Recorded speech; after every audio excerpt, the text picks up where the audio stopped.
Malaikat itu bilang, seharusnya kamu sudah mati. Tapi karena banyak orang masih mendoakan kamu, jadi kamu diberi kesempatan. Terus Tuhan bilang, malaikat itu bilang, sekarang kamu ikut aku ke surga. Dan kamu lihat apa yang terjadi di surga. Saudara, dan pada waktu dia naik ke surga, dia tiba-tiba sadar. Dia bisa melihat bagaimana dirinya itu sangat kotor.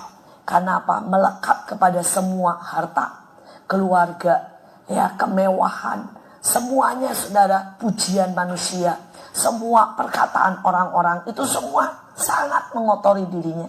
Saudara, dan bukan cuma itu saja, dia tiba-tiba sadar kesombongan itu sangat menjijikkan di hadapan Tuhan. Dan dia merasa selama ini dia gak sadar kalau dia sombong. Tapi pada waktu dia mulai dia bawa naik ke surga, makin dekat tahta Tuhan, dia makin merasakan bahwa kesombongannya itu sangat menjijikkan. Dan dia lihat saudara, hidup dia itu kotor sekali.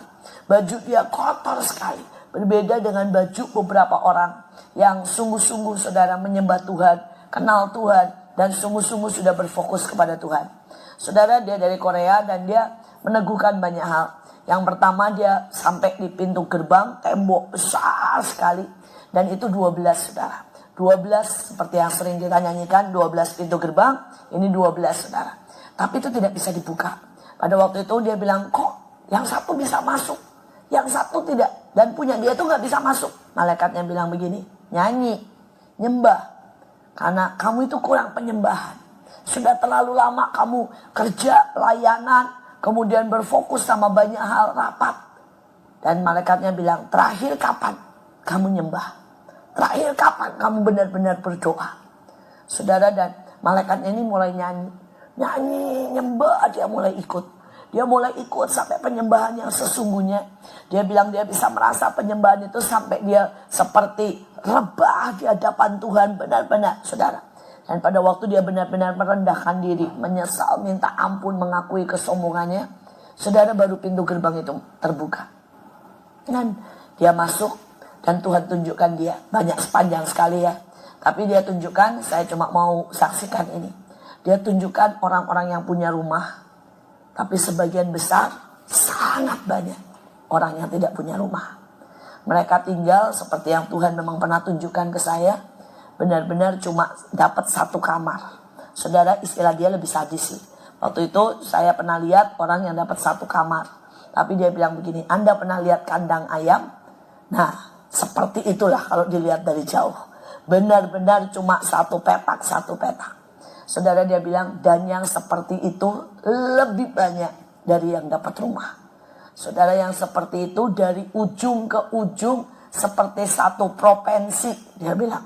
Seperti satu pulau sendiri, itu isinya cuma seperti kandang ayam.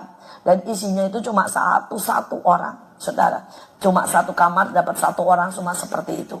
Dan Tuhan bilang mereka adalah orang-orang yang menyebut dirinya Kristen, tahu kebenaran, tetapi mereka tidak melakukan apa yang mereka tahu. Saudara, dan hari itu, hati saya, waktu baca, saya ngeri sih. Saya bilang, iya Tuhan, berapa persen dari yang saya tahu, saya lakukan. Dan itu menjadi sebuah hitungan di hadapan Tuhan. Berapa persen dari yang kita tahu, sudah kita lakukan. Saudara, dan kemudian dia lihat rumah dia sendiri, dan dia kaget saudara. Rumah dia itu baru fondasi, ya, belum ada apa-apanya, cuma fondasi saudara. Terus kemudian dia bilang, Tuhan, bukankah saya sudah bawa jiwa? Bukankah saya sudah nulis buku? Bukankah saya sudah buka ini dan itu dapat gelar kehormatan? Terus Tuhan bilang, itu semua tidak dihitung. Itu fondasi dihitung pada waktu kamu masih melayani dengan tulus. Hanya untuk Tuhan. Bukan untuk uang. Bukan untuk kehormatan. Bukan karena itu sebagai pekerjaanmu dan rutinitas.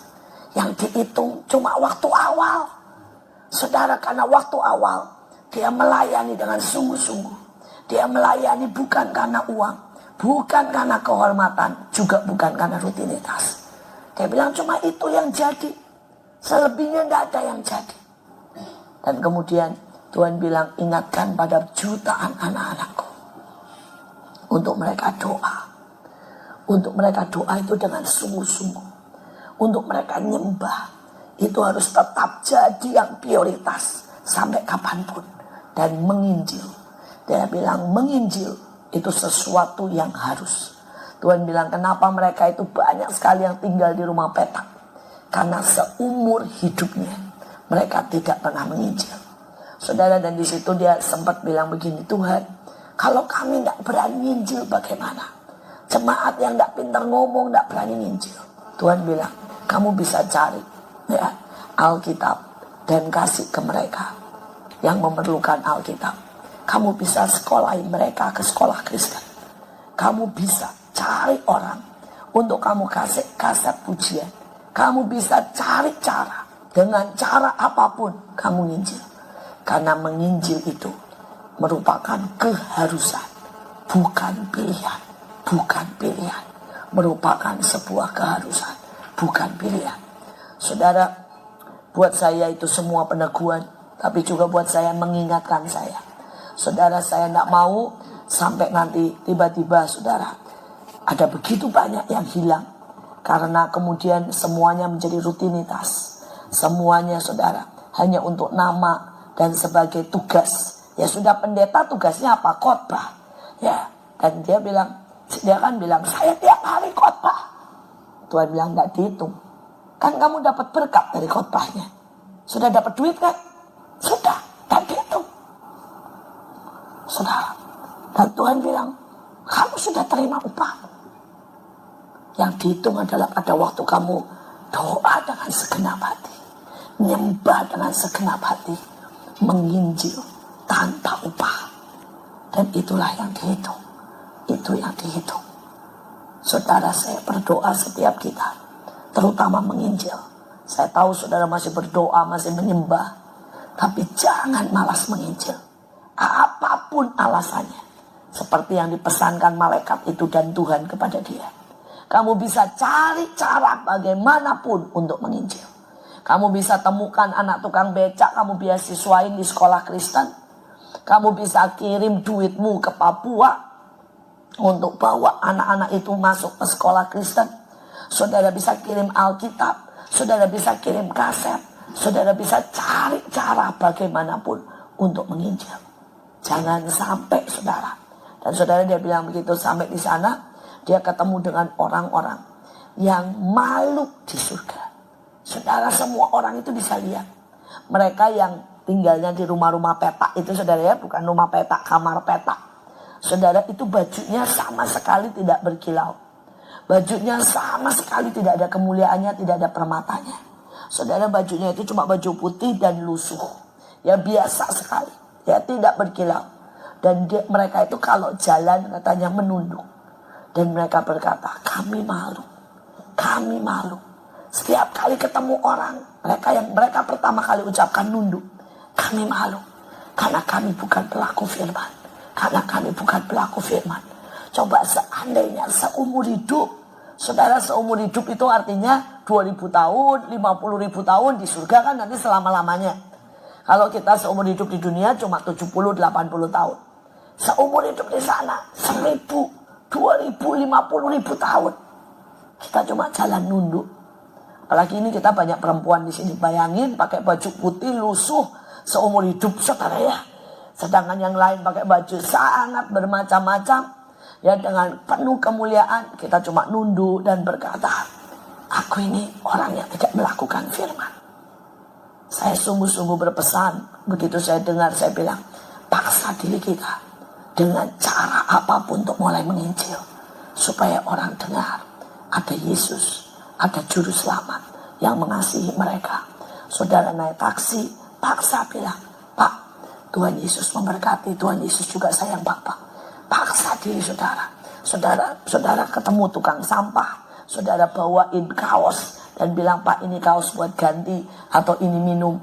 Pak, Tuhan Yesus memberkati. Ada orang yang peduli sama Bapak, ada masalah, berdoa Pak. Tanya, cari sama Tuhan Yesus. Saudara, tidak akan pernah sia-sia. Tidak akan pernah sia-sia. Ada sesuatu yang ajaib. Ya, saya pembantu kita.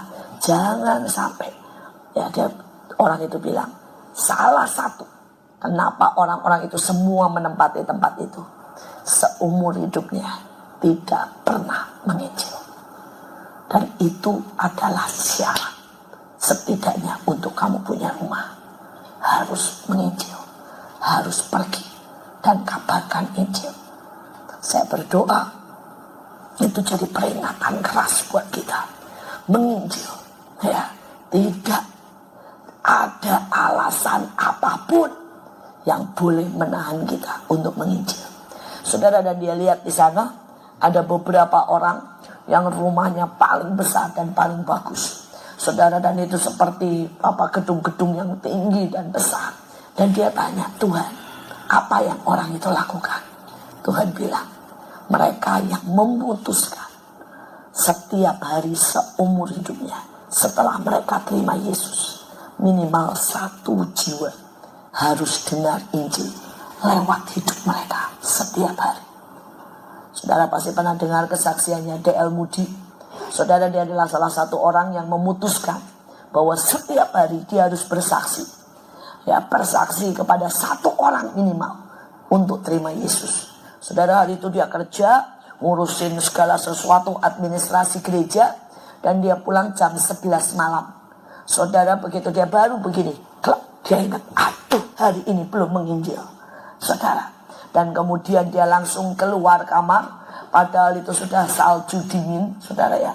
Dia pakai jaket keluar rumah, dia cari pengemis. Pokoknya saya harus menginjil.